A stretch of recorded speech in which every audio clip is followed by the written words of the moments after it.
હાલ ચારધામ યાત્રાએ જતા લોકો માટે એક દુઃખદ સમાચાર સામે આવી રહ્યા છે। ચારધામ યાત્રાએથી પરત ફરી રહેલી ખાનગી બસ ખીણમાં ખાબકી છે।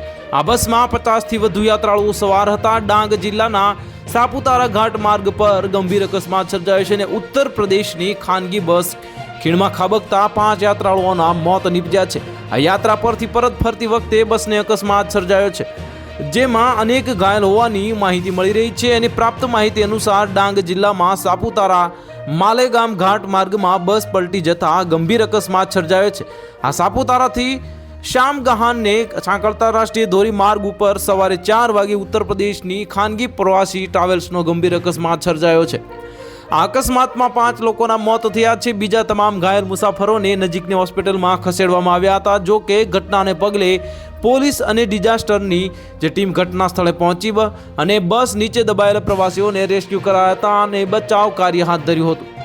ઝાંસી કી રાની નામની પ્રાઇવેટ ટ્રાવેલ્સ બસમાં 50થી વધુ મુસાફરો સવાર હોવાનું જાણવા મળ્યું છે અને જેમાંથી 5 મુસાફરોના મોત, અન્ય મુસાફરોને નજીકની હોસ્પિટલમાં સારવાર માટે ખસેડવામાં આવ્યા હતા।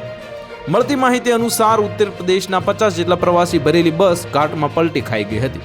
તો હાલ માટે આટલું જ। મળીશું નવી અપડેટ સાથે। જો તમને અમારા વિડીયો પસંદ આવતા હોય તો વિડીયોને લાઇક કરી દેજો, ચેનલને સબસ્ક્રાઇબ કરી બાજુમાં આવેલા બેલ આઇકનને દબાવી દો, જેથી તમને આવા સમાચારની અપડેટ મળતી રહે।